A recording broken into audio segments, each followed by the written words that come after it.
wants a mustache ride.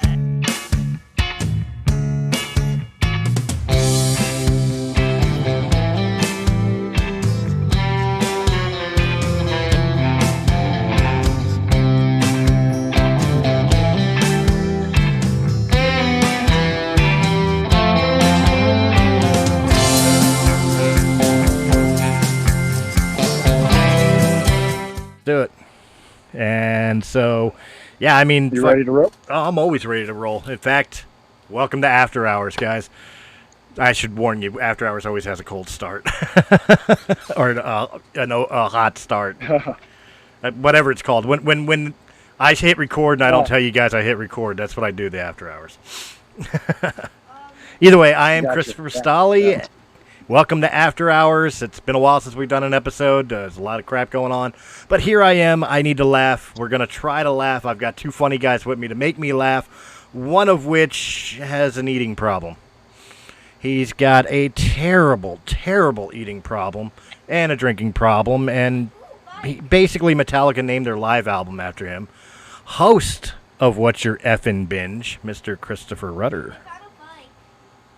How's it going, everybody? Nice to be back on the show with you, bro. It's been a while, hasn't it?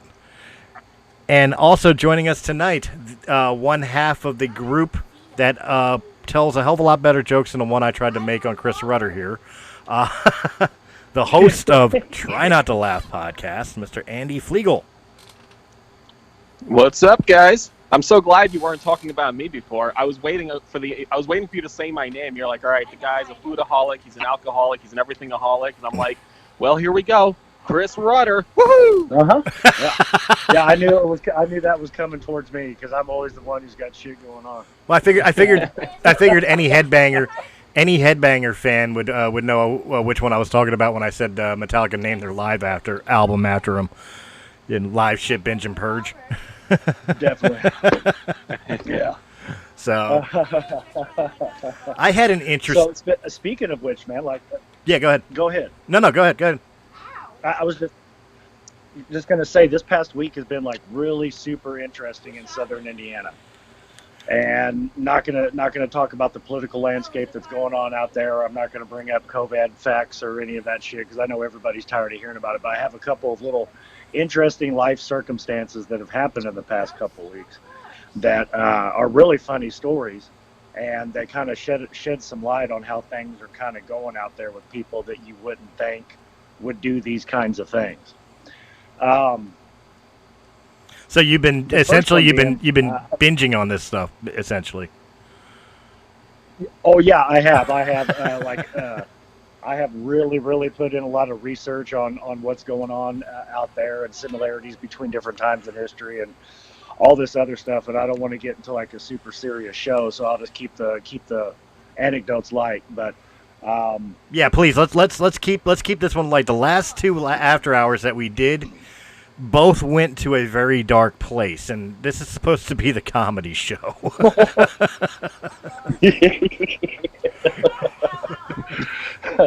So did you see the news today that with baseball being back? Hooray for baseball being back. At least there's a live sport. We have some UFC to watch. If you're interested, there's some fucking lacrosse to watch. You can even bet on it on DraftKings right now. So there's this stuff is going on. But today, they've only been, opening day was Thursday, right? Right. It's Monday. Okay, so the Florida Marlins' entire team is infected. Are they really? Yeah. Well, it's not like they would have made it to the World Series. The bubble has already busted, and in the NBA, Zion Williamson went missing. And the first thing I told everybody was, do you think a 20-year-old newly made millionaire, where every freaky white chick in the world is headed to because they know that's where all the NBA teams are, do you think he's not going to break the bubble to get a blowjob? Are you crazy? And that's exactly what fucking happened.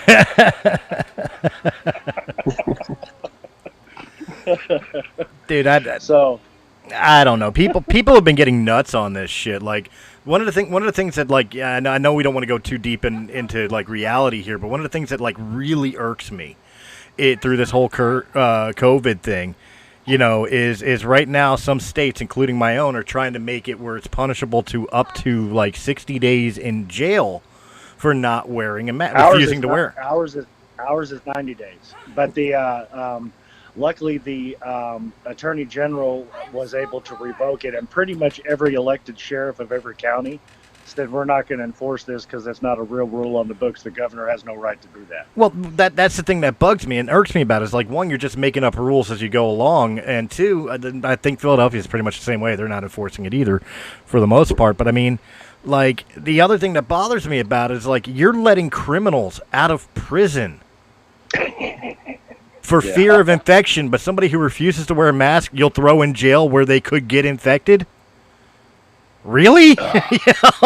Yeah. Am I the only one that it's sees the different everywhere. asinineness of it? It's different everywhere in the nation. That's what makes it so comical. It's like this whole thing has really, to an unfortunate extent, like really exposed our weaknesses.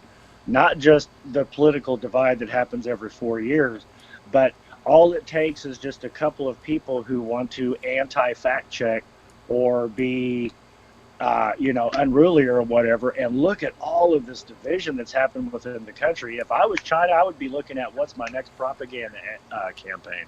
How can we fuck these guys up without ever setting foot on soil? That's what I'd be looking at if I was them. Well, that's exactly it. What about you, Andy? Any funny COVID situations running around your area? My situation has been probably the least comical, just because we're no longer considered a hot zone. So, I mean, there's really not a whole lot going on here in New York. To be honest, I was on my way back from Pennsylvania yesterday, and I drove through Manhattan, and I was prepared to go on a disaster tour. I mean, I was driving around the city, and I've got my windows up, my doors locked, and I'm looking around, trying, just waiting for somebody to like jump and like throw paint at my car or like beat the shit out of me because I'm white, or nothing happened. I mean, dude, everyone's just sitting outside eating their $30 salads like they were 5 months ago. I mean, yeah, people are wearing masks, but that's literally the only thing. That's the only difference. What part of Pennsylvania? Are the streets bearer of action and traffic at least, or is it just like everything? It's not the set of Walking Dead anymore. Everything's back to normal. I mean, I wouldn't say it's as busy as I remembered it being. I mean, there's still people out, but driving along the West Side Highway where it was normally, just nonsense. It was just crazy. Lots of traffic, lots of people walking their shitty little dogs, and I mean, just none of that. It was, it was pretty tame. Like you could tell there was no tourists. It was just all the locals on their city bikes, and that was really it. It's amazing, some of these places where like they're super tourist attractions, and now they're basically ghost towns other than the residents. But Florida still keep pumping along. Like the weirdest and funniest shit is coming out of Florida almost on a daily basis. And everyone just keeps going there. They're like, fuck it. If they're doing it, I guess we'll go down there and do it with them. Well, look, I mean, most of the things in, like, Philly, I can't speak for the rest of the state, but like, in Philly, it's predominantly locked down in some of the more I'm trying to be politically correct about this, the badlands, the bad neighborhoods. But it's also in Center City. In the suburb areas, the worst I've dealt with, personally, was driving through a bunch of rich, preppy Catholic college kids standing around with Black Lives Matter sign in Montgomery County. Now, people from southeastern Pennsylvania, Montgomery County, it's predominantly white. So you got a bunch of like snob-nosed college kids virtue signaling the whole time to nobody, because I don't even think there are black people in the area where that college is. But they try to act all big and bad while they're sitting there drinking their Starbucks coffees and texting on their iPhones.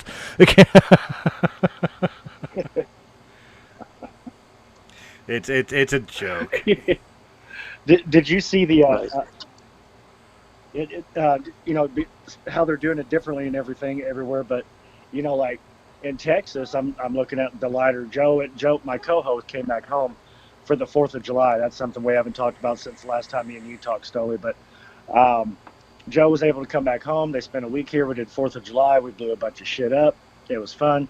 They left me a lighter with the Texas emblem on it because I claim Texas, and then it says a little slice of paradise with a slice of jalapeno on it. But they haven't released anybody. They've even held their test results so that way they could have like a pop of 10,000 in one day and all this other crazy shit. But they're not releasing everybody. But California turned loose of like 20,000. So and then in Arizona, where Joe actually lives, whenever they drove back, everything went into full 100% lockdown again. Like the day they got back from fucking vacation. So they left during quarantine and then went back to fucking full lockdown. Well, Crazy. That's the funny thing. Like again, my governor, Tom Wolf, who, by the way, I'm gonna be an SJW for a minute. All the people that say not my president for Trump, he's not my governor. I didn't vote for him, but because I live in the state he governs, he's my governor. Yeah. That asshole wants everybody to wear a mask as soon as they step out of the house. Like if I want to sit in my front porch by myself, by his reasoning, by law, I should have a mask on or I could go to jail. Yeah, and that's the really weird thing about this. Andy, it sounds like you do a little bit more traveling and everything. And if you've got friends in other states, tell me what you're hearing back on this. Because the crazy thing is that they have found that exposure to vitamin D and UV lighting are one of the 100% ways to make sure you don't get it and it kills it. Like those are the two things that they have proven every time they reprove something new. These are the facts that come out again and again. 86% of the people who have died from it were very vitamin D deficient. And if you want to fight it, have high vitamin D, take some fucking vitamins, go out in the sunlight. But they're wanting to keep everybody, the keeping everybody in part is just so weird. And it just makes such a fucking really weird, wild time for everybody because people aren't handling it well in certain areas and in some sittings. Well, has anybody caught Dr. Fauci, the biggest voice and advocator for like masks and the quarantine shutdown and the second wave that we need to all put the country back in lockdown, sitting at a baseball game without his mask on? Yeah, I saw that one. Yeah, he's there with his wife and a kid, I believe, and they're wearing masks. I don't know. Yeah, he's got his mask pulled down. In one picture, the wife and the kid have theirs on. I'm sure they entered that way, but I mean, if you look at the picture, if you pull back wide, there's nobody within 100 seats of them, and if they live together, then based on everything he has said, he's following what he has said. It's just everyone caught him in a picture in public with his mask off, which is a bad optic. Well, that's where I was going to be fair with it. Is like, he might have been in the middle of getting ready to eat or something like that, and you can't eat with the mask on or take a drink with the mask on, so that is fair. And like you said, he's around family. But there's a lot of rulings, and I don't know how you guys are in your neck of the woods, but there's a lot of rulings that just they don't make sense to me. Rioting is okay, but you can't go to a bar. And if you do go to a bar, if they allow open bars or open outdoor bars, COVID will get you if you stay open past 10:30 at night. You have to wear a mask. State, we haven't changed the hours, and because I bartend, so I'm dealing with this, like full exposure with all of it. We had a case come up at the bar. One of our customers had it, and because most of it is pool and dart activity, what they've done to get around the governor's fucking ruling is they said, okay, every night is a tournament. So now they're all competing in a sporting event, so they don't have to wear their masks. Nice. But there's some other things that don't make sense to me either, like restaurants. Restaurants do not make sense to me. They really don't. I'm happy to be able to go into a restaurant, sit down, and have a meal. But is it only me that finds it retarded that when I walk into the restaurant, I have to have a mask on? When I get taken to my booth or whatever, I have to have a mask on. When I'm ordering my food, I have to take my put my mask on. As soon as the ordering is done, I can take my mask off, and I'm safe in the same building around the same environment. Yeah. And now, that's now fucking you crazy. brought food in where there may or may not be someone wearing a mask in the kitchen because you don't get to watch your food be prepared. You don't. I went to a. So it's all these half measures are so weird. Yeah, I went out to dinner probably about 2 weeks ago, and we sat down in what we were originally told was an outdoor area. Turns out it's totally indoors. It's got glass ceilings. So we're sitting there, and I'm looking around, and the waitresses have masks on. No one else has a mask on. And, like, I said to her, I'm like, is this really necessary? And she's like, yeah, unfortunately, those are the rules. So, I mean, the whole thing was just such a joke. Like, we're all just, by the end of the night, we're all just laughing about it, twirling our masks around, throwing them at each other. And, like, and the waitress, I mean, she understood how ridiculous it was, too. I mean, she was going along with it, but of course, she has to keep her job, so she has to follow, like, the stupid restaurant's rules. That's the really fucked up thing, is if you're in the service industry, then we know we've had these rules explained to us inside and out. You've had visits from the health department. You've got letters from the governor, and you have to check off all your boxes. I did this, I did this, I did this. And then there's the threat of, if the health department or excise comes in and they find people without their mask wearing appropriately, then it's up to a $5,000 fine to the establishment. It's a mark against your ability to get a liquor license, which is controlled by excise. So now the people who police alcohol, tobacco, now they're controlling who wears masks also. Let me ask you this. If you were Dr. Fauci, right, and because everything you say carries so much weight, I mean, you can literally say whatever you want, and there will be, not everyone will be on board, but many, many people, okay? If you had that type of responsibility, would you go around telling people that your jizz cured coronavirus? No, right? So fucked up. And because a lot of people who would go down on him probably would be fine, and then everyone would be like, you see, they sucked off the old man and now they're fine. Let's get in line. I posted in a Star Wars group I'm a member of. There was someone did a really good Photoshop job. It looked like a breaking news story. Giving head cures COVID, and there you go. Yeah, that's I mean, he's in the right position for it right what now, the fuck does that have to do with Star Wars? I mean, I'm all for it, right on, but what's that got to do with Star Wars? Wait, we'll do the 7 degrees of seven degrees of separation with Kevin Bacon for this real quick. You go to a movie theater to see Star Wars. You get head in the movie theater. You come in her mouth. You can't leave it on the floor because it makes it sticky, and the popcorn and the soda already makes the floor sticky. So when she swallows it, it gives her the immunity to the coronavirus. There it is. Star Wars leads to cure coronavirus. I found it. Actually, what they did was they salt, butter, and cum.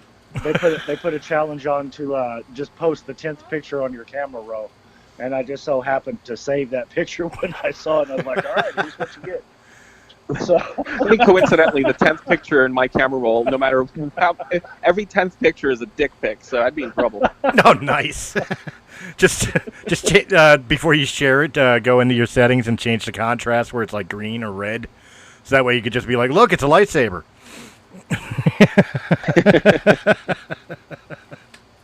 Put like an afro on it. Do you have like a running theme? We're dressing up like Mr. Potato. Pair of sunglasses on it. That'd be awesome. Dude, where were we? I do not want to go to your Pornhub page. So that's ridiculous. But, he does his OnlyFans page is him fucking cosplaying his cock. Guess the celebrity. Just different outfits. I got painted like a Joker. Yes, little superpower outfits. Here he is as Spider-Man. Here he is. Yeah. He gets all his girlfriend. He gets all his girlfriends together, and they scooch in real close so their cooches are in there, and he just has his dick dressed up in like in a silk bathrobe with a pipe. Look, Hugh Hefner.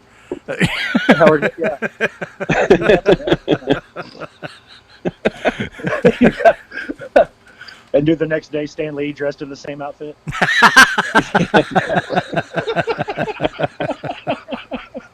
God rest Stan Lee.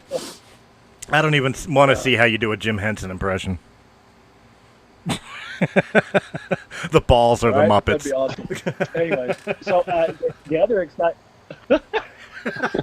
That caught him late. You catch that? Draw little arms on it, make it look like. Draw little arms on it, make it look like I do what I want. No. That's it. The dick is Jim Henson. The balls, you dress them up like the fucking Martian creatures in Sesame Street. Yep. Uh-huh.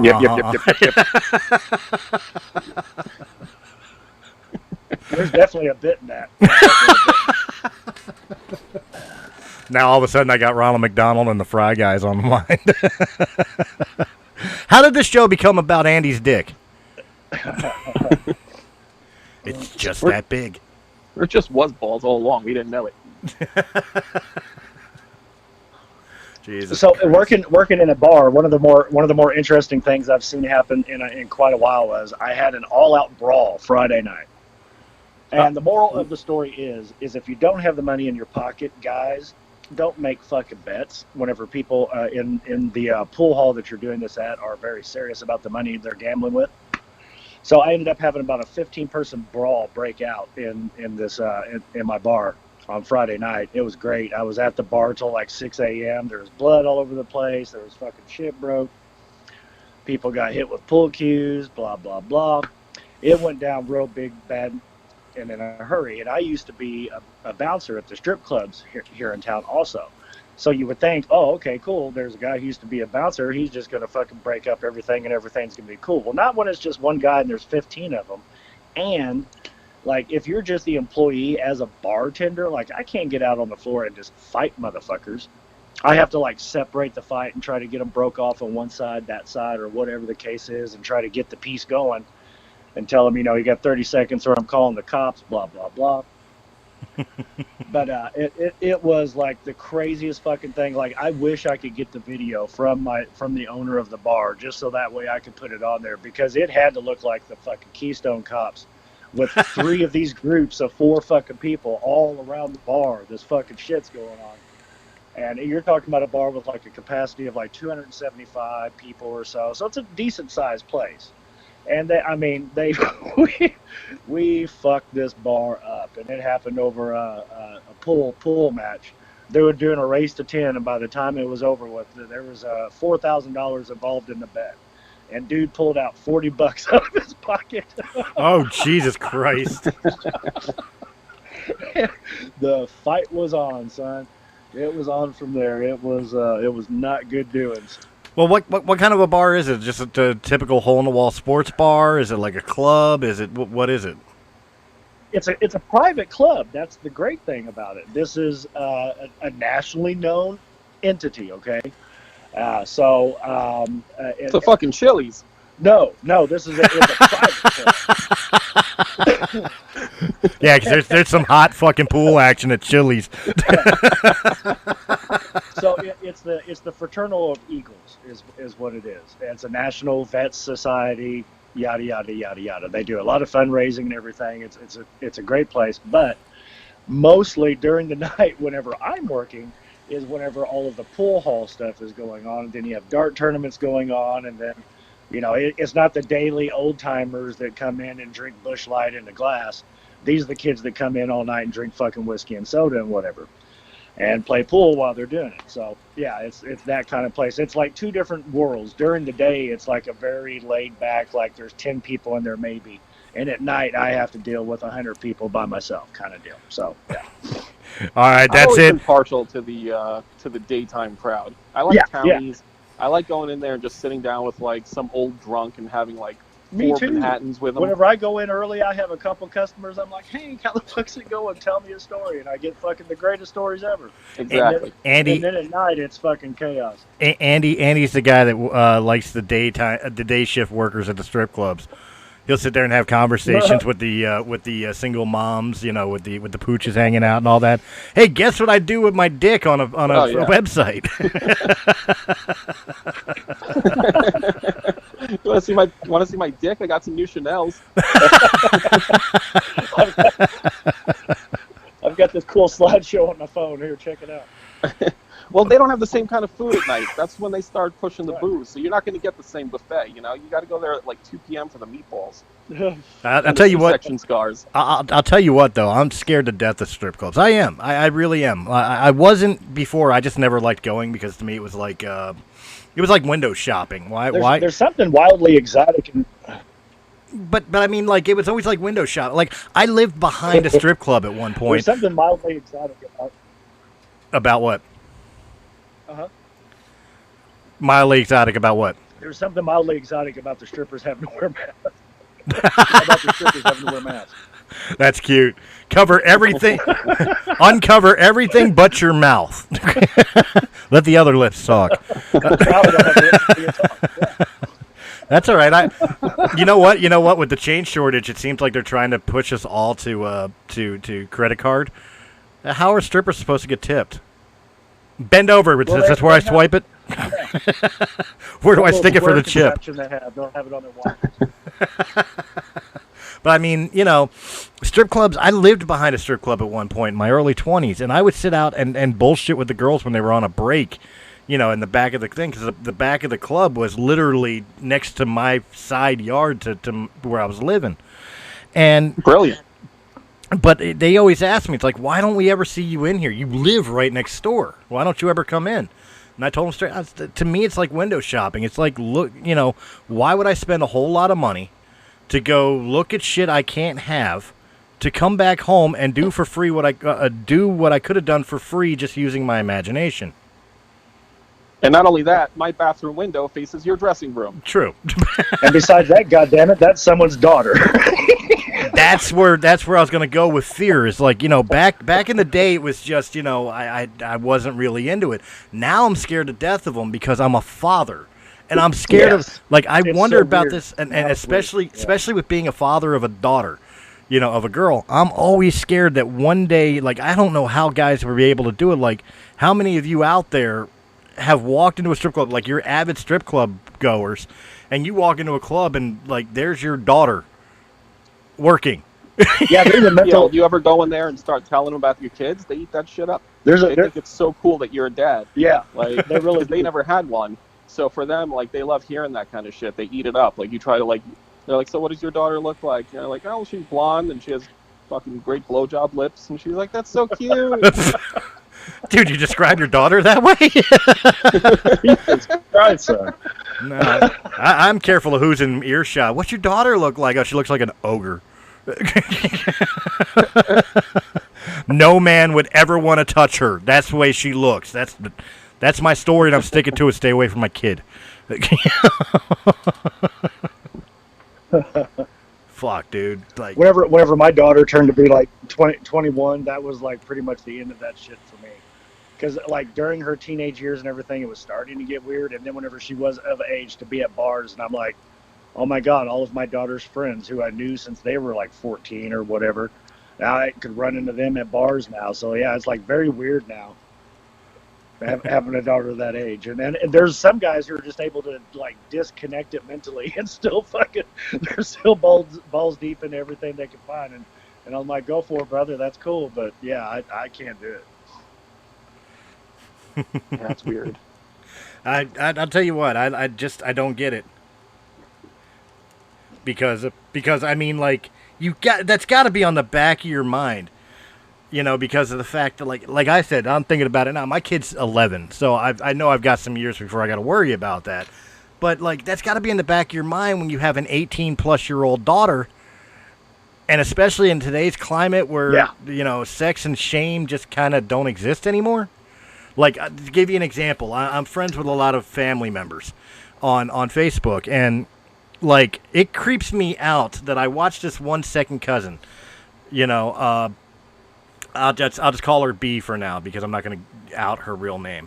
You know, B. I watched her grow up when my cousin had her and raised her and everything. I watched her grow up, and now I watch her post these sexy, scandalous ass pictures, talking about dirty ass things that I would never even say to a girl I'm doing those things to. You know, and I'm just sitting there like I'm torn. That's repulsive. Send me the link. Yeah, I need this link so I can censor it. I have to make sure it is. And I know I'm sounding like a prude, and I probably should, but I mean, like, it's so hard to like look at people that you watch grow up. It's a weird line to walk. It is. Yeah. It is such a weird, and it's funny because it's the mentality. You've got a niece or a second cousin who's a full-on smoke show, and it's like, I remember you in diapers.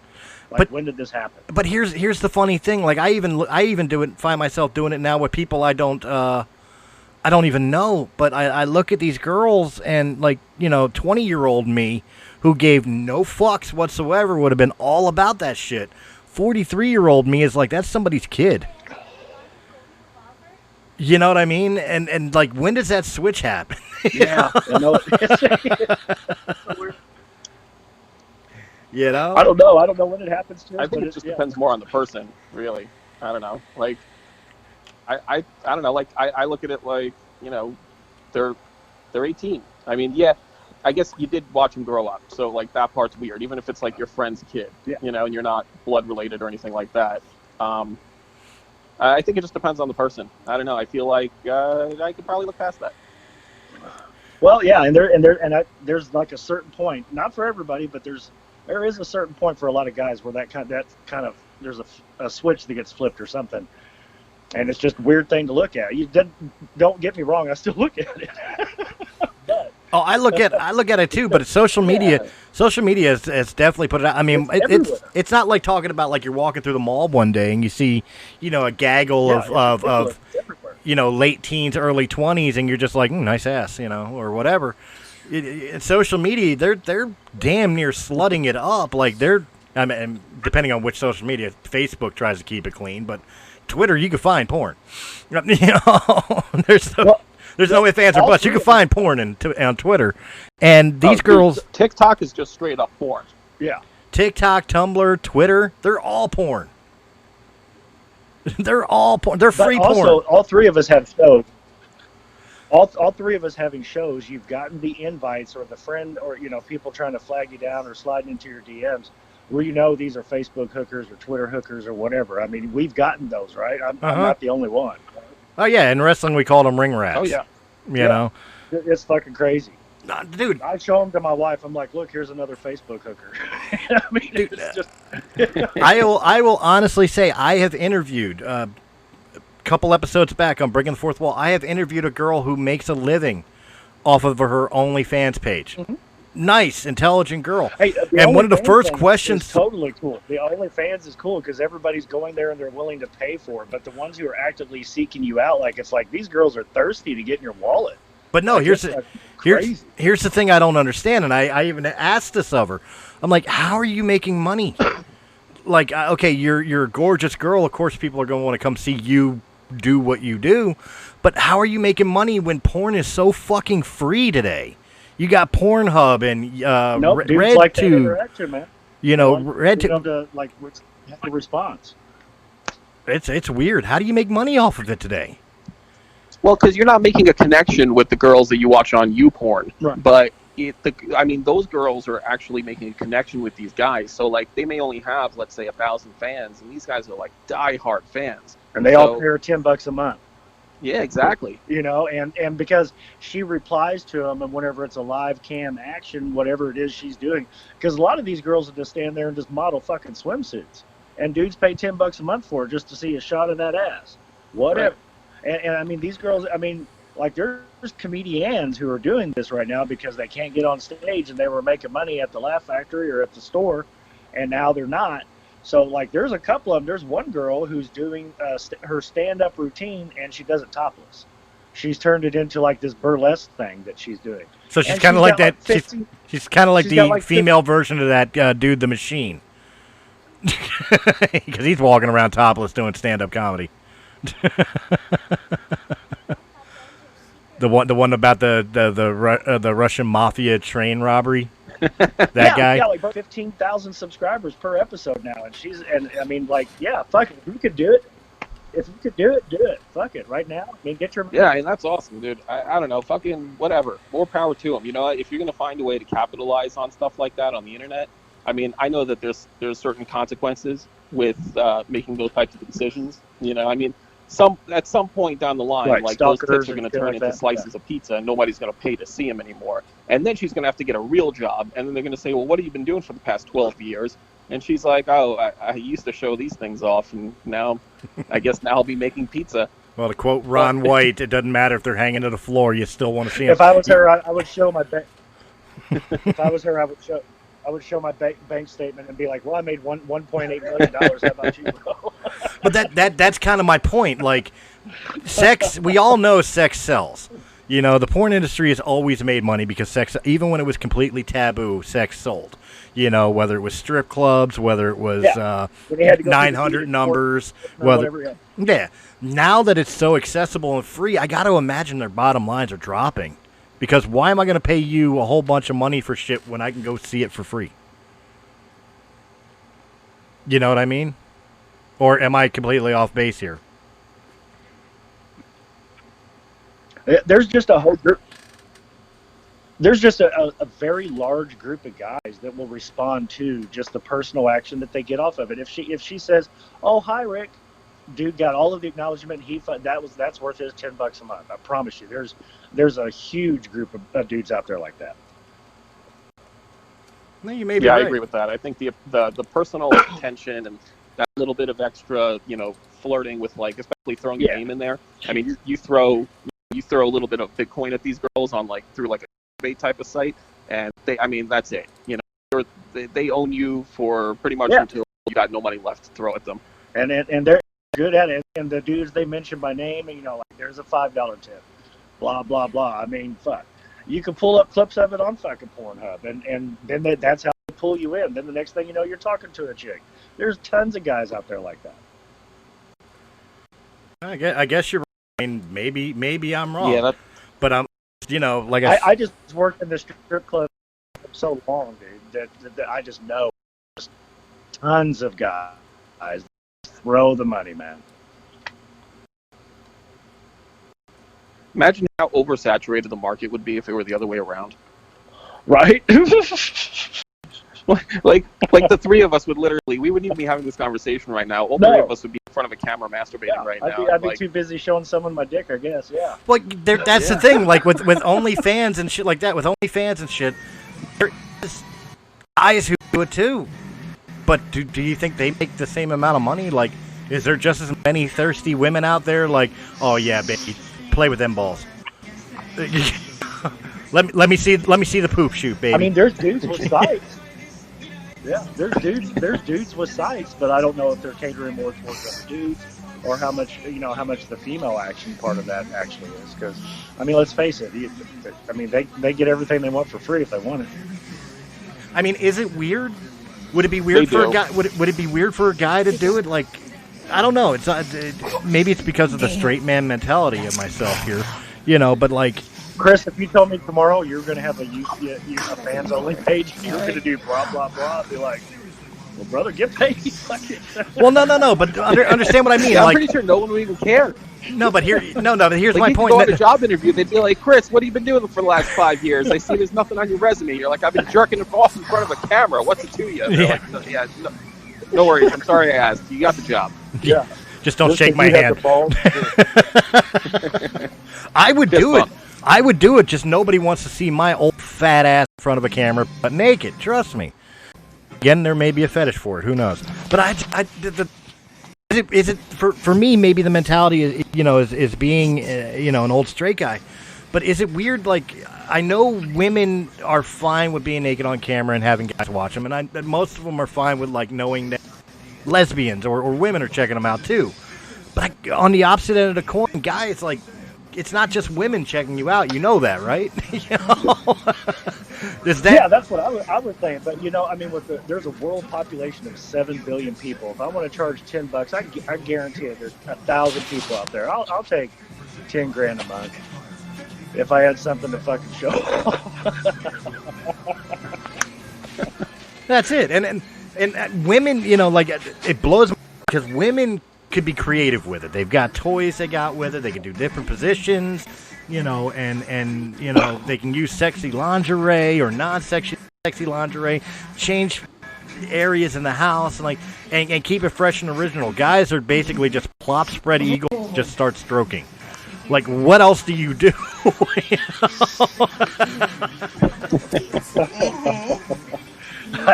I think you might be sounding like an old straight guy, probably. Yeah, I'm probably sounding like an old straight guy. Maybe I need to start watching some guy porn and find out what they do. It's research. Yeah, you kids walk in on you watching that, and you're like, this is research. Daddy's not gay. It's a long-term investment. This is how Daddy's going to pay for your college tuition. I get no complaint. That's right. You know how some dads day trade well? This is Dad never went to college. Look how I turned to out. be that guy. You know there's a motherfucker out there who's had this good happen to him. Oh yeah, there's a dislike getting hit on the YouTube video right now because motherfucker, how dare you make fun of the way I make a living? Hey, it's an honest living. I'm not knocking it. Yeah, get paid, dude. Go ahead, whatever. Look, it just goes to prove that capitalism's the greatest thing in the world. You can do anything and get paid. I know. Yeah. Hell yeah. Yeah, there's a market for anything out there. There really is. You know, Strap on. people who bitch about our society. Just think about it. You can get paid to sit in front of a camera and jerk off and make a living off of it. Okay. I saw on Wish this weekend. I posted it because every once in a while I'll do a Good Morning Fuckers and put something really obscene on Facebook just to see what happens. And this morning it was Wish is selling a full-on meth kit. It's a full laboratory for $119, 24 pieces. Oh, Jesus Christ. I saw that. I did see that. Sorry, And at first I'm like, what is he talking about? And then I saw the scroll down and saw the actual picture. I'm like, what the fuck? It's really on there for $119. If you want to wait like 3 months to get the shit shipped to you, you can get a full-on fucking meth kit and be your own Breaking Bad dude, man. Fucking, if you're bitching about not having a job or the unemployment benefits running out, there's your kit, bro. You're cool. I'll tell you what. I think we should add that mentality to people that like are fucking grifting, or not grifting, but panhandling on the side of the road. You know, the ones that. Drug dealers. No, not the drug dealers. I'm still on the fans only thing. I'm talking about the stroking. Like I bet they'd fill their little fucking cups faster if they put down the cardboard sign and just start fucking beating it on the side of the highway. You know what I mean? God. You know, there is this one girl who is always, and she's not very attractive, but a young girl nonetheless, and she's right at the exit when I get off to get home from work. And I see her every day, and I'm looking at her, I'm like, God damn, like, you got to be like 24, 25 years old, like, And not completely busted yet, and it's like, why are you on the street? yeah, like, what are you doing? Like, you're already showing people your face. Like, everyone knows that's that girl. She stands there every day and with like her stupid cardboard sign. Like, dude, you got 3 warm holes. What the fuck? Again, And the weird thing about that is like, you know, because in LA and San Francisco, it's such a fucking problem. And they've done a lot of studies on it and everything, and they were fine. I think the number they said was like 72% were like super catastrophic events that happen at home. And so, you know, whenever I see those people, I don't give them money because I don't want to enable, because I used to work at a liquor store, and the people I dealt with, the endless parade of human debris of people bringing me quarters for fucking shots of 99-cent vodka and whatever, because they're out panhandling for it. Like, I won't donate to the cause, but like, if they're fucked up in the head, they're fucked up in the head. I won't. What do you do with them after that? There's very few that I donate to, and it's never somebody standing there with a cardboard sign. You know, it's like I'll donate to the firefighters who have the food out because they're raising money for Children's Hospital, or a veteran. You know, something that deals with the veterans. Of course, I'll help that out. But you know, I've watched things on television, and I've physically seen it myself from some of the panhandlers that hang around Roosevelt Boulevard where I live. You know, they dress up in dirty clothes, and they look haggard. Oh, those people have houses. And those people have houses. And they have climb cars 2 blocks down the road. Oh yeah, they climb in the fucking Lex. And this is their job. This is what they do for a living, and they go home to a nice home where they have more shit than I get working 40 hours a week. You know, and it's like it's so hard. There's stories out there like that for sure. Yeah, There was a lot of them. They do have homes. There was a bunch of kids in Colorado when I was living in Colorado. There was a bunch of kids that were with a sign, and I thought they were protesting something at first. I was just trying to ignore them, like my girlfriend at the time and I were walking past and trying to ignore them. And the kid turned around and was like, hey, no, seriously, read the sign. I to the sign, and it said the will, help, please help, God bless, and everything else. And then he flipped the sign. Was this when pot first started becoming legal there? No, it was still illegal. But he flipped the sign over. He says, "You ever wonder where we got the money for the marker?"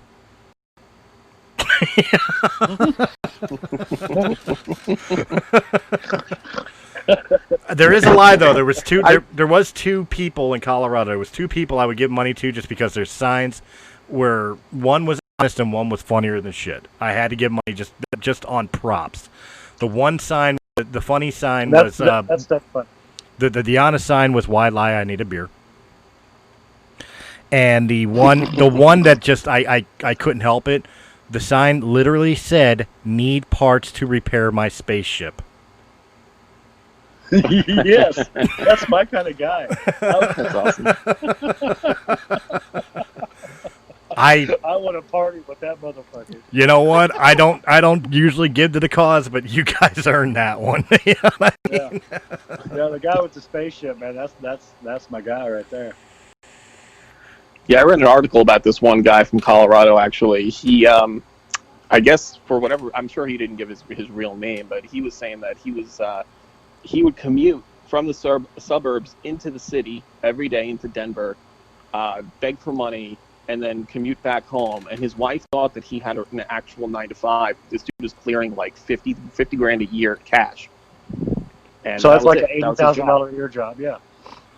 Huh? I always laugh at the ones. Awesome. I always laugh at the ones they sit there and they panhandle, and they've got the nice backpack, and they've got like an iPhone, bottles of water and shit like that, and they're sitting there with the cardboard sign and everything else, but they're in clean name brand clothes and sneakers. I'm like, fresh haircut, clean shaven, or like the girls, their hairs are, their hair is brushed back and shit like get the fuck out of here. You ain't even trying. The ones with phones, that always pisses me off, because I mean, like, you have to pay a phone bill, right? So no, I'm not going to donate to your fucking phone bill. No one's donating to mine. Right. Jeez. Need money for Robux.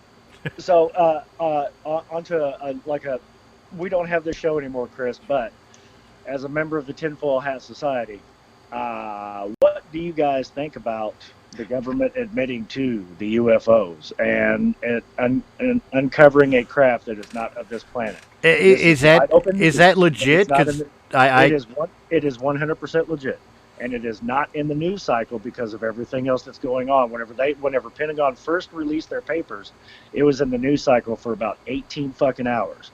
This happened like June 22nd, and then since then. They have released. There has been, because of the Freedom of Information Act, the documentation has come out that they unearthed a craft that was described to President Reagan as not being from this earth. So these facts are out there, and nobody's fucking talking about it. How do you feel about that? I haven't talked about it because I saw something on Facebook, and you got to take what's on Facebook with a grain of salt. Like, even half the shit I share politically, I take with a grain of salt because of the fact that it's no. This I've done research on this. These are true things. So I haven't talked about it because first off I didn't hear much about it. I heard one or two little conspiracy theories about it, and that was about it. Yeah. You know what I mean? And conspiracy theory about aliens. In other news, water is wet.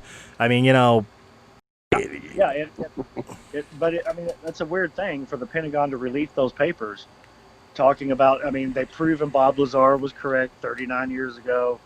Admiral Nair, he was correct, and all of these other guys from the Army and everything, and all these guys who have talked about, they've proven all of it to be correct, and nobody's talking about it. Really? We're not talking about this. We're not talking about it because it's there. There's the again, this is dangerously back into political aspect, but the reason we're not talking about it is because it's being buried. This is something that, like, I hate to go Star Trek on you, but this is the type of shit that literally could unite the planet, realizing we're not alone. All the naysayers realizing they're wrong, all the believers going, "We fucking told you," or whatever else. It would unite the planet, but they don't want that. Yeah, that's the point. That's the point. The fact that it's been so buried in the news cycle that people haven't really been able to have an intelligent conversation about it. Because, I mean, we've spent the better part of an hour on here. We bullshitted about sports and bars and COVID and everything has been a reoccurring thing.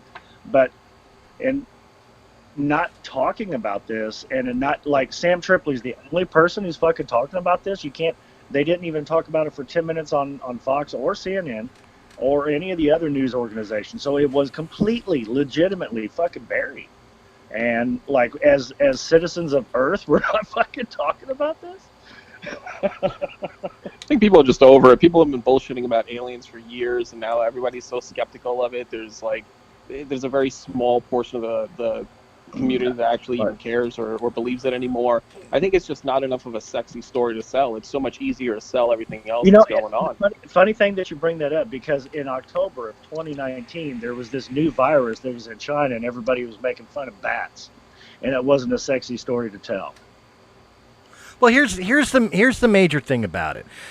Most rational thinking human beings, you can make an argument you can make an argument over political stances, whether it's left or right, and you could rationalize it any way you wish. You could do the same thing with religion, whether you believe there's an invisible man in the sky that cares about your life, or if you care, right. or if you think that this is all just a cosmic joke and we born and nothing happens afterwards, and you can't really argue the points. But come on, in this vast universe, in millions of galaxies where they all have similar setups in some way, shape, or form, where planets are living in the life zone area for life as we know it, and I use the term as we know it, how arrogant do we have to be to not concede to the fact that there is other intelligent life out in the universe? Yeah, that's a Leonard Nimoy quote from 1983. He was attributing that to Carl Sagan. And the fact is that we've had this tech, and now the government has admitted it, and we're too sidetracked by a lot of shit to actually zone in on something that is of world importance, like you just said. This is something that could unite the planet, but that has been buried and squashed and being cycled out of the news cycle. There's a lot of things to talk about it, but that's totally besides the point. Well, the fact that it's just not being talked about is just mind-blowing to me. And Andy, I didn't mean to sound like I was trying to be sideways whenever I said the virus with bats wasn't sexy. No, and you're right, and it's a very true, legitimate point, though. No, it's very true. I mean, look, I'm not downplaying it. I've always been one to say that I'm not saying that there isn't intelligent life. I do believe that there is life out there. I think it would be fucking insane to say that we are the only thing that exists in this universe beyond, rocks and water. But I'd be curious to know, because I haven't read into this like you have. So, they found this vehicle, right? Which is made of non-man parts or whatever. Was there anything in it? Do they have ownership of this vehicle, or they just have saw it? You've heard of Area 51 and S4, or sure. Okay. So Area 51 everyone knows about, but the actual testing site there is named S4. And the craft has been there for approximately 40 years. And these are the projects that Bob Lazar worked on, where he also saw 8 other spacecrafts at this testing site. And now all of this information and the flight footage coming in close time in the very close proximity with F-19s right off the coast of San Diego, right off the coast of the United States, less than 90 miles off the coast. They had an interaction, and all of this has been published. And all of the commanders' references to it, all the way up to POTUS. All of this documentation is out. And so it just very, very heavy shit, man, for people not to be talking about. Maybe that's why they're not talking about it. Well, let me ask you 2 questions. One is to go back on the point that I was saying about uniting the Earth. Can you imagine how small and insignificant all of our bitchings and moanings that are going in this world right now about President Trump, or Black Lives Matter, or whatever, how piddly it would be and self-righteous it would seem to us if we knew there was intelligent life out there, and the world knew it and accepted it. It was reported out, look, this is real, there are aliens, there they are, type deal. where we realize we are not is alone on this little marble, how much it would change the mentality of everybody on this planet. Again, it sounds Star Trekian. Gene Roddenberry, when the Vulcans came down, all of a sudden fighting stopped on Earth. I know it sounds like that, but it's not too far from the truth. If we knew there was other... Do you know where Gene Roddenberry wrote his first Star Trek story? In a brothel. He was a horn dog. Evansville, Indiana, the town I live in. Was it a brothel? I know he's a hornball. No, but but here's the question: if we're gonna jump into this rabbit hole, if we're gonna play conspiracy theories for the UFOs for a minute here, since they're the fact that we have seen or have ownership of extraterrestrial vehicles, let's go a step further, and I'll use movie examples. For example, you think Area 51 does have captured, whether live or dead, probably dead, aliens from like the New Mexico crash? Or in turn, let's go Men in Black for a minute. With the advancements in technology, you think it was because we studied their technology and that's what gave us microwaves and microchips and Velcro? I think that based on everything that I have read and what I believe, that the Men in Black theory is much more a possibility than them having captured aliens, because there's several talks of fake crashes, blah blah blah. Putin was involved in some shit years ago, and then all the way back whenever Reagan was in, fucking what's his face with the birthmark on his forehead, Gorbachev. He was involved in some shit. Yeah. He was involved in some shit, and Reagan was involved in some shit, and then going all the way back to Lyndon B. Johnson. They were involved in shit whenever they started with McCarthy and the whole red thing and everything. So I think the Men in Black theory, because of advanced technology that we have been able to steal or glean, that or use or borrow, that's been given to us, I think the Men in Black theory is far more possible than the captured or dead alien bodies, if that makes sense. Because what you're asking is more of a thesis than a question.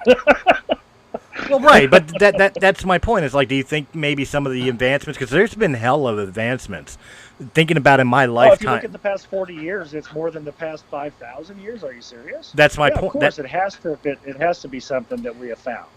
And does that mean that the Russians found it first, which some people do think, or if we have found it and then we caught more, or more was given, whatever. It doesn't. None of that really matters. But there's no way that you jump from steam technology to microprocessors in 70 years, when before that the biggest jump was iron swords to steam technology in 500 years.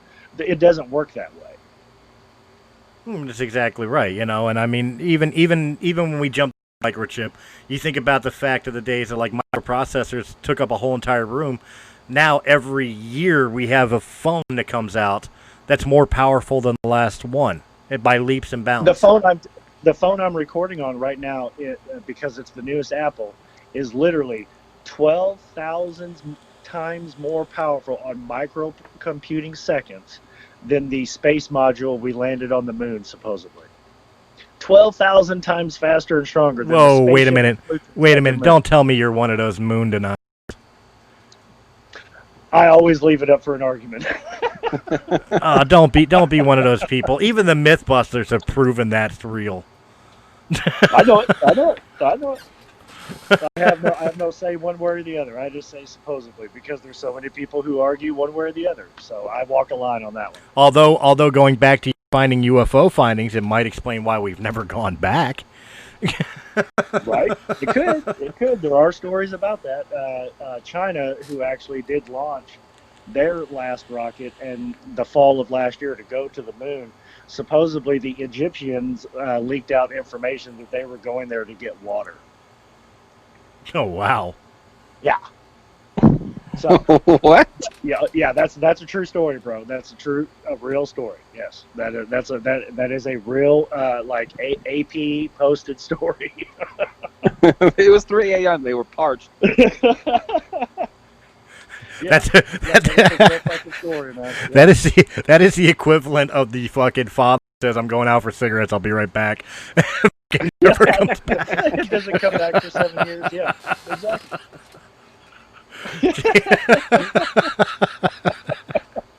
Jesus Christ. But no, I mean but so I mean, that there's so many fits. weird things out there, and everybody's focused on something. Like I did I call it a social experiment. I did a social experiment on Facebook, and I said, what are the chances if we have a random gathering of 100 people in the room that at least one of them is going to be a complete fucking moron? And everybody said, well, there's going to be a lot more than one. And I was like, okay, cool. And then I posted the math about all the testing on COVID and everything. And it was just really surprising to see all the responses because nobody got as heated as I thought they would have. It was kind of a trolling moment, but I just wanted to see how everybody would react to it. And it was very, very weird that people are much more accepting of the fact that I'm going to find a moron than I am an actual person who's been tested or died of COVID.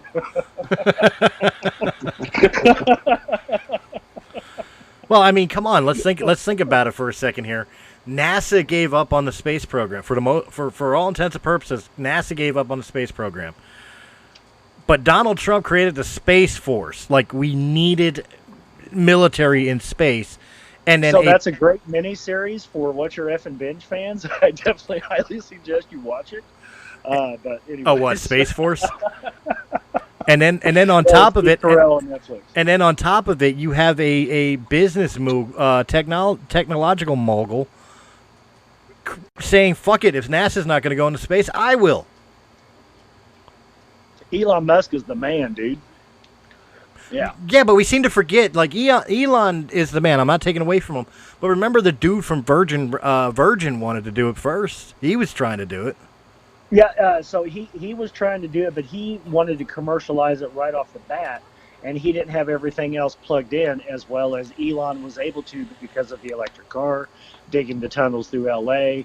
He made all of these correct inroads instead of being an Englishman out of country to be able to connect with NASA and take over the projects. So he was able to basically privatize what was a public option. NASA still is an operation. They just worked with Elon. So he's been able to privatize it, and now NASA's basically his. They're a partner of his now. Well, that's my point. Like, NASA gave up on its own independent thing, which, quite honestly, it was useless anyway. Oh, we fly a shuttle out to repair the space station and come back 7 days. That's it. What happened to space exploration? Well, we had a teacher blow up, unfortunately, and that derailed the whole fucking project. And ever since then, it's been the space station and just sitting still. And guess what? We've had other tragedies. Mm-hmm. I mean, Tom Hanks made a fucking movie about one of them. Yeah, no, you're right. But the teacher blowing up completely derailed all of that. Now we just sit up there because everyone's happy we're in space, but we're not doing anything to kill anybody again. I mean, you're sitting on 200,000 moving parts and a quarter ton of fucking rocket fuel all put together by the cheapest fucking bidder, and you think it's safe to blow people into space in it? Come on, man. It's funny. I've thought long and hard about this. I have, even as a kid. I would be more scared, and even with, I was in school when that the shuttle blew up. They killed that teacher. I can't remember her name, Christy something or other. But I've thought about this long and hard, and I'm more scared of the landing than I am the launch. Well, and does it work that way with you in a plane or a helicopter? Have you done a helicopter? Yeah, I've done helicopters and planes, and yeah, it's kind of the same deal. I'm more scared of. I get that feeling in the pit of my stomach more during the landing than the takeoff. There seems to be a lot less control when you're coming in than whenever you're taking off. That's what scares people the most, I think, because landing in a helicopter is probably the most frightful thing I've ever done, other than like parachuting. But like landing in a helicopter, you're just like totally defenseless. And if you're in one of those little two-seaters, they have the glass bubbles on the bottom, and you can see the ground coming at you real fucking fast. Yeah, that's hard to deal with. But you're talking about landing versus just falling in through the atmosphere, right? Like, right. But I'm thinking about the days of like the Apollo thing, where when they came back in a pod about as big as your bathroom, and the only thing that's going to it landed in the ocean, and the only thing that slowed it down was 3 flimsy ass fucking parachutes. I think that would be where I was the most scared. Okay, so here's my only question, because before you poke fun at me, and I deserve it because I'm getting ready to probably verify what you were thinking, but them falling through the atmosphere with three flimsy parachutes. You think that they actually went up there and came back in it? Yeah, I do. Look, I'll tell you straight out. Like, people have wondered for years, especially because of the wrestling and all that. You know, they're like, "Are you scared of heights?" It's like, no, I'm not scared of heights at all. Aren't you scared to fall? No, falling's fun. It's the sudden stop that sucks. You know? Yeah, the sudden stop does suck. You know, that's the only thing I'm concerned about. Is like you said, there's less lack of control coming back to Earth than it is going off. Whether it's an plane, whether it's jumping off the top rope, or a helicopter, or a space shuttle. You know, because we're past the rocket stage now. We do shuttles and all that. You know, so you know. Well, they're still propelled by the same thing the Nazis invented in the 40s. No, But, I know that, but I'm saying as far as coming back, they come back like an airplane. You know, they don't just drop out of the sky on parachutes. They glide in for the landing. But at the same point, you lose control, then gravity's just going to do the rest. You know what I mean? Right. And both you and I have fallen through the air like that. And Andy, I don't know if you have any past experience with falling like that, but it is the sudden stop that really sucks. No experience. I have 0 balls. Nah, it's zero stupidity is what it is. Maybe that's it. I don't know. It really is, you know. But I mean, the fact of the matter is that's something I've always thought about. Like, I would love to go up in space and see the world that is round. All you flat Earth fucks, it is round. It is a ball. Okay, I would love to be able to see it. I would love to go to the moon. I want to actually step on the moon. You know, like Neil Armstrong did. I want to be one of the first people to go to fucking Mars. The problem is that thinking about the fact of coming back scares the shit out of me. If they take you there, they got to drop you off, kind of deal. Kinda, it's like a one-way trip. But I think for most people, like whenever they do commercialize, like we've had the Concorde for going on almost 40 years now. And it flies at 50,000 feet at altitude at 3 times the speed of sound. Now take it to the next level, and at 80,000 feet, you have now broken the atmosphere, and you're able to see the curvature of the Earth, and you're not in outer space, but you're in space. Right. Whenever the first commercial space flights happen like that, I think that's going to be so gratifying for people that the next step or next evolution of space exploration is going to accelerate like cell phones did. All of a sudden, the first one, and everyone had to have it, and now they have done nothing but advance it and advance it and advance it. And we're at that is the next point. Once we commercialize, and you don't have to go into outer space, you don't have to take a moon trip to be in fucking space. It'd be so gratifying for everybody that it will just jumpstart that next step of our evolution, which is now we combine with machines and Elon's fucking, his little neurosis thing. He wants to plug a chip in everybody's head. All of that shit, like, it's going to happen, and it's going to, like, really ramp up. Once that first commercial flight happens, I promise you. If it's within the next 10 years, okay, so be it. But whenever one of those stock options becomes public, this will be like Walmart. If you don't put some money on it, you've missed the boat in a big, big fucking way. Well, and it'd be so gratifying to the human race. Well, see, it's interesting that you mentioned the microchip thing, because I'm not a person that's interested in the microchip, but I am interested in going, economically going moneyless, and not needing to carry around like self-identification and stuff like that. I've made that argument for years, and science fiction movies has held it for years that you could do that on one simple premise that we're all born with. You don't have to put a foreign object in anybody's body. Right, your DNA and your blood and everything. Your DNA, your fucking fingerprint. Yeah, it's your fingerprint. Nobody else has your fingerprint. Having that and having, that, is it credits or is it space credits or is it a world fucking coin or whatever the case is, because there has to be credits. There has to be some use of it for a long period of time. We probably have another 200 to 500 years of evolution to get away from a coin or counting system. We're 2 numbers based as people. We haven't got there yet. But whenever we do take that first, not Concorde flight, but the next one that takes us over the 80,000 foot level, and people are able to experience space for a minute, it's going to be just a huge revolution, and I think we're probably less than 10 years away from it. I think it's about to happen, and when it does, it'll be like a really cool thing to see our kids get to fucking deal with, because our kids don't know anything about life without a cell phone. Try to explain a fucking beeper to a 13-year-old right now. Well, you could write boobs. or explain a payphone to a 10-year-old. Oh, I'm expecting. It's funny you mentioned that because I'm expecting it because with the new Bill and Ted movie coming out, I intend to see it and I want my kids to see it. And of course, they got to see the other two first. Did everybody really used to use one of those? Yeah, we used to have to like drive around for fucking hours to call a drug dealer. Like Dad used to call a drug dealer from a fucking payphone and hop in the back seat with a random stranger to buy weed.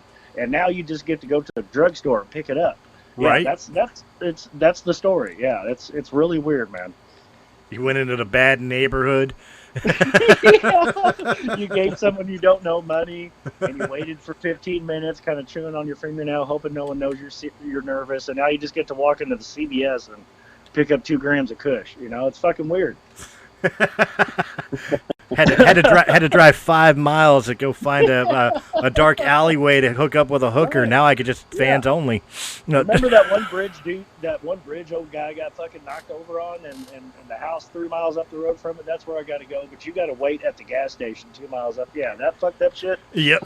Yeah, these kids have no idea, man. No idea. I had a guy meet me in front of a 7-Eleven once.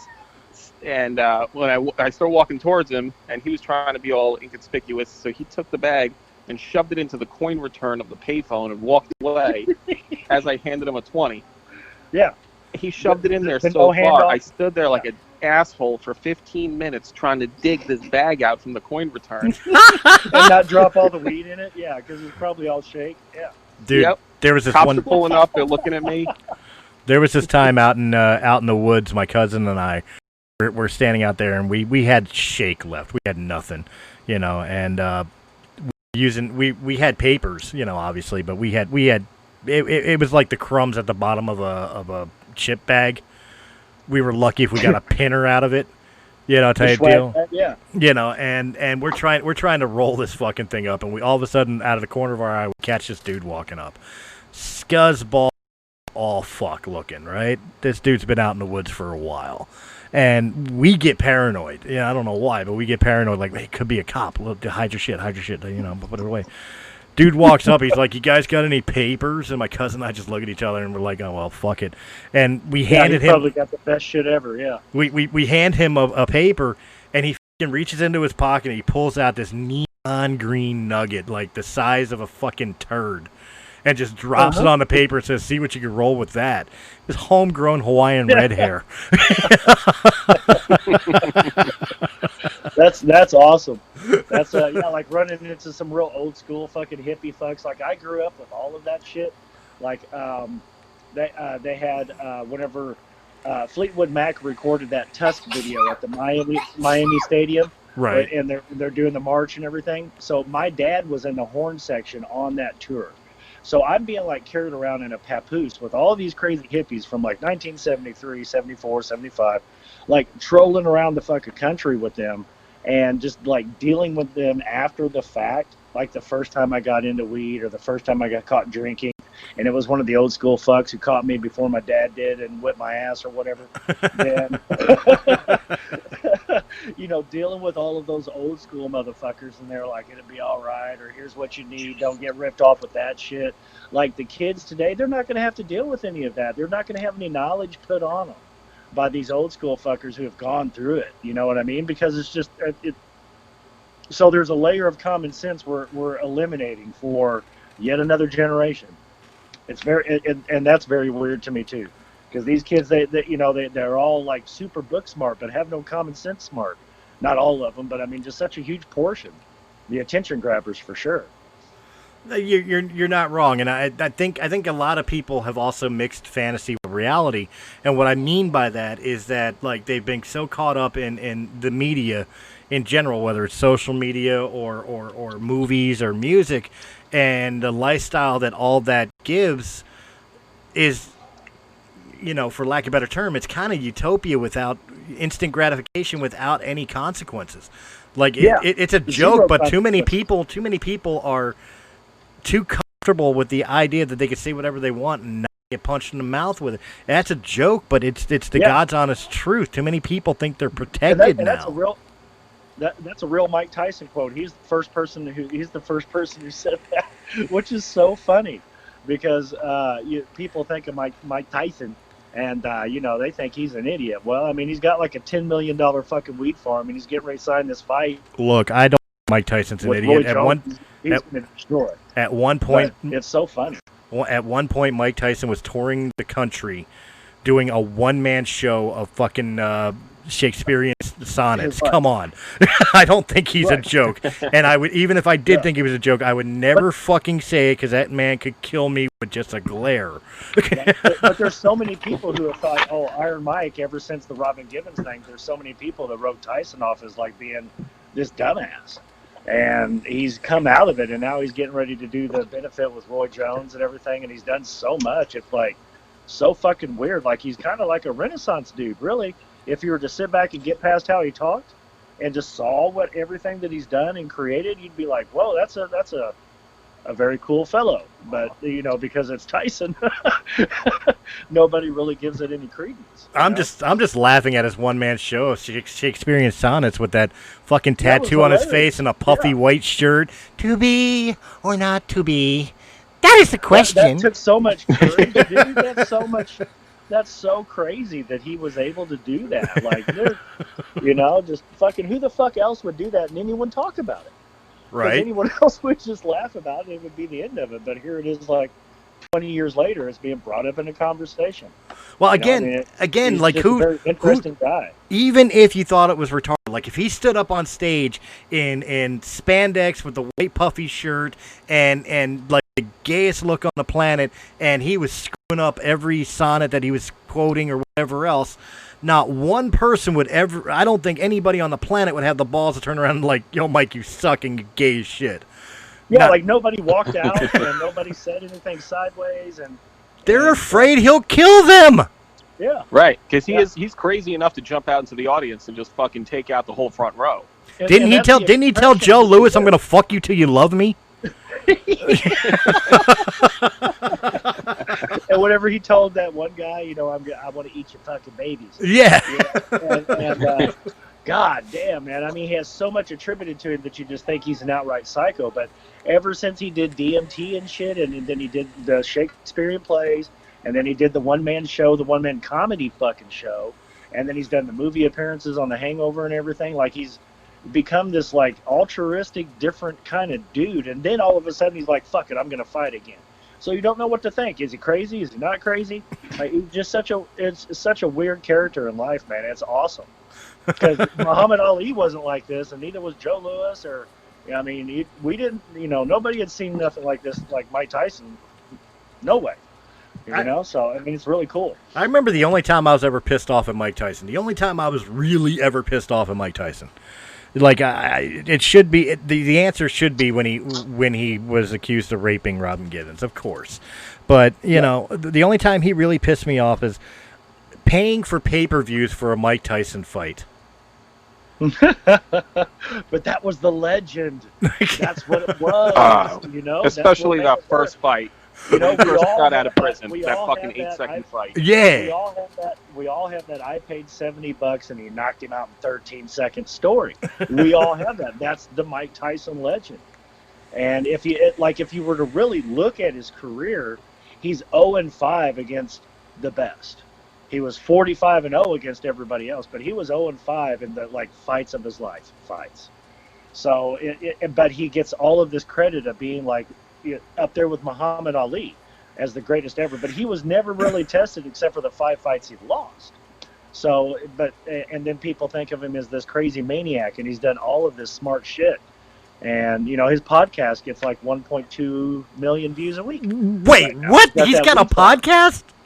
Dude, the Tyson Smoking Hot Box is one of the 5 best podcasts there is. I've got to check this out. Yes, it is awesome.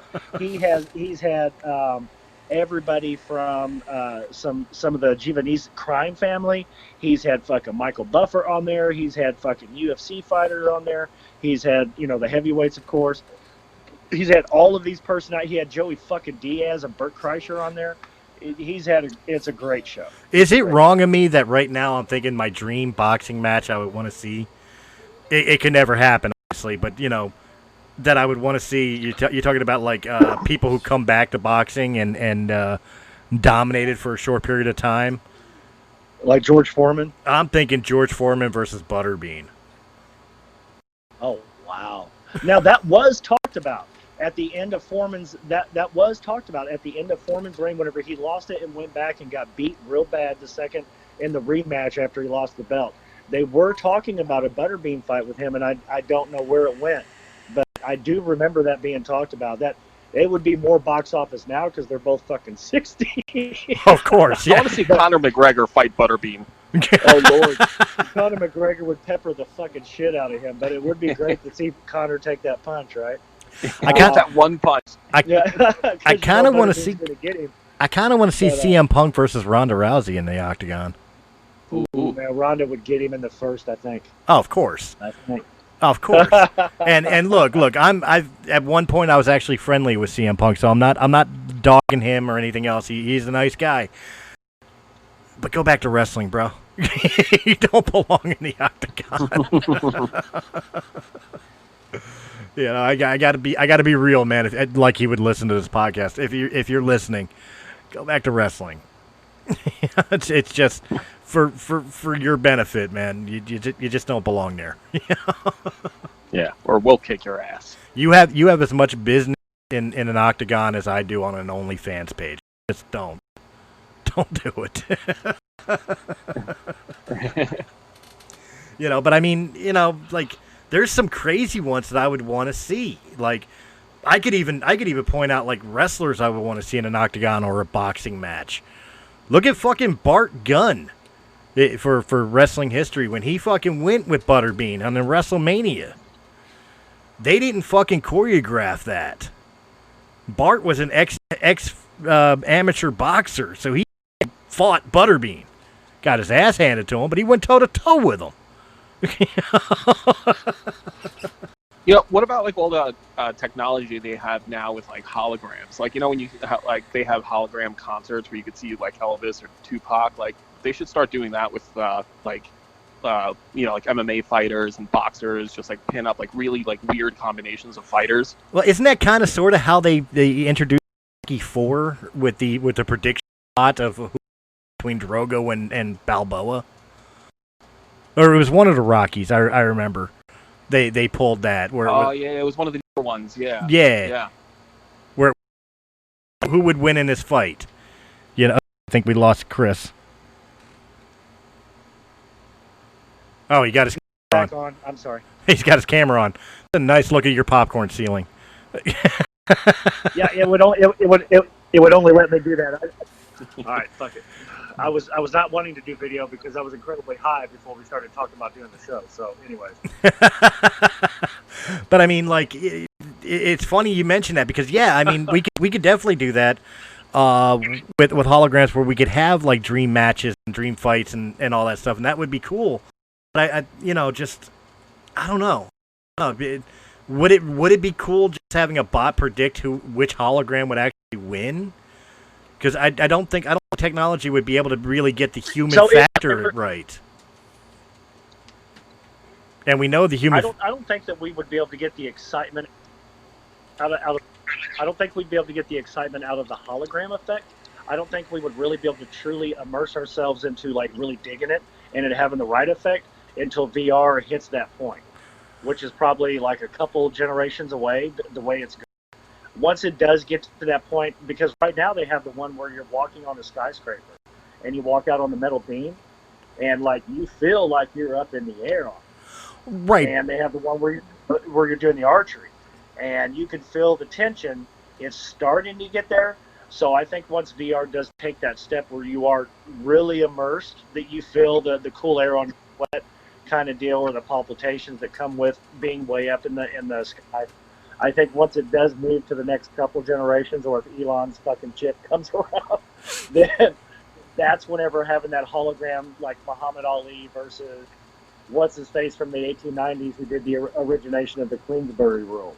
Let's see if Muhammad Ali could go 43 rounds like that guy did. Well, see but that's my but that's kind of my point. Like when we get to that point of holograms, where you could have a dream match of like Rocky Marciano versus Muhammad Ali. Great, okay, it'll take statistics from their careers to dictate who was the better fighter. But it won't get what it won't get because the computer can't figure this out. It's the human factor. And one of the major human factors that all of us know this, if you've been in any sport, you know this, is that anybody can beat anybody at any given time. There's always human variations that change shit every time. I think what you're talking about, the computer not being able to grasp, is the difference of the generational athlete. And this is something that will only come from like the Genome Project or DNA testing, of knowing what the degradation is of like today's current boxer versus a boxer from the 1950s. A computer doesn't know how to handle that data. Once they figure that out with some like genome or DNA plug-in numbers or whatever, then they might be able to actually get the real thing. I think, but until they have that, then there's no way that, like you're saying the right thing, that there's no way the computer can simulate that correctly, because it doesn't understand the human heart or the difference of, Rocky Marciano during the 50s, his strength was 100 of 100, but his strength was not 100 of 100 versus Joe fucking Frazier. Right. Joe Frazier put the motherfuckers off the ground with uppercuts, and so did George Foreman.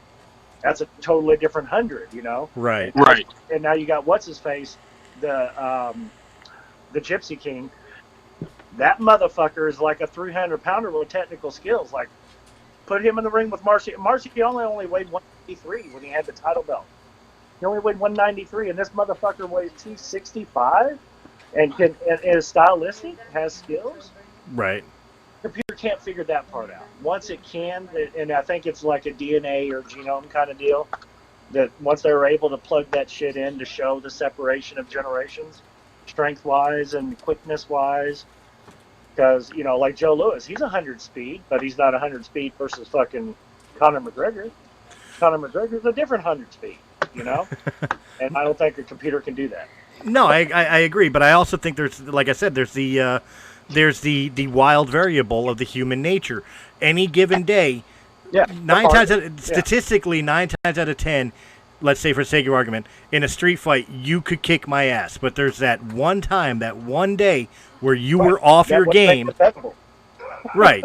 Where you were off your game, and I would be able to totally wipe the floor with you.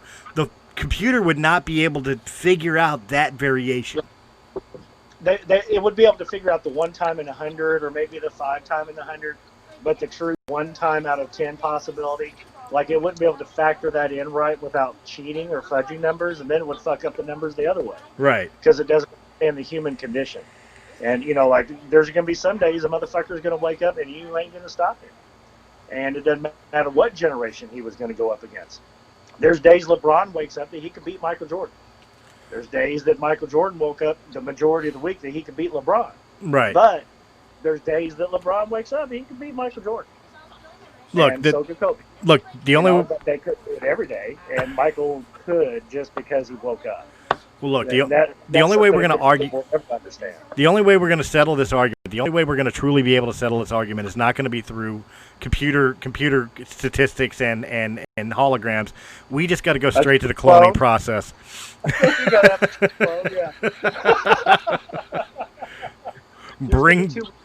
There's going to be too many women out there who catalog order John Holmes. On that note, guys, we're going to go ahead and wrap this one up. We went a little over an hour. I'm sorry about that. Andy, I know you didn't want to go too far, but I appreciate it. I had fun with this one. Guys, why don't you go ahead and go around the table and tell everybody where they can find your shows. Andy, start with you. You can find TNTL Podcast on Facebook, Twitter, Instagram, Spotify, Apple, the usual suspects, and that's at TNTL Podcast. All right, cool. So you can find What's Your F'n Binge pretty much anywhere you find quality podcasts. I'll go ahead and put the shameless plug up there. We're on Spotify, we're on Facebook, we're on Twitter, on all the cool places, iTunes, Google, all that shit.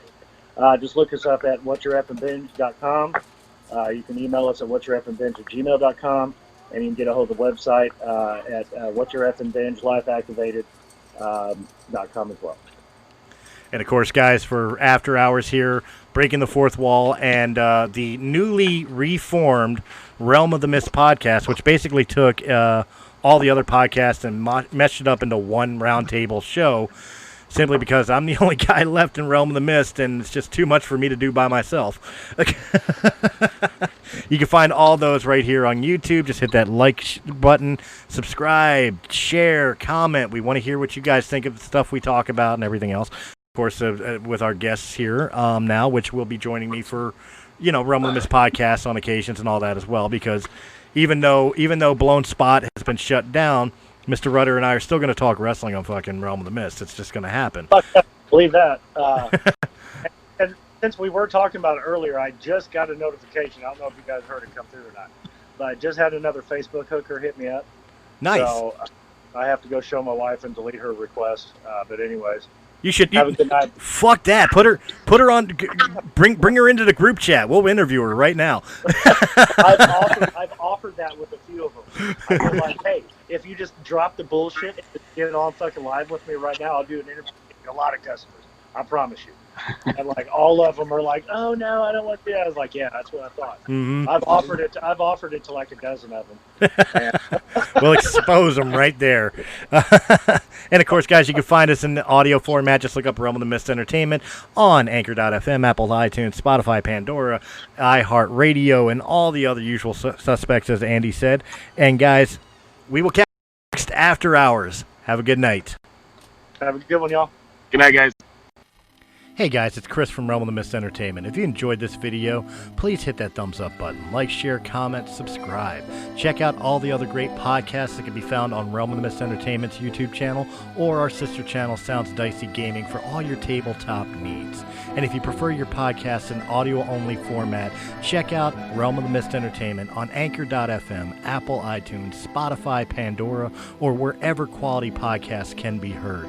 To our Patreon supporters, we thank you very, very much. And if you're interested in being a Patreon supporter, please go over to patreon.com/Realm of the Mist, and just $1 a month gives you exclusive content and helps our channel out greatly. Guys, again, thank you very much for joining us, and we will see you on the next episode.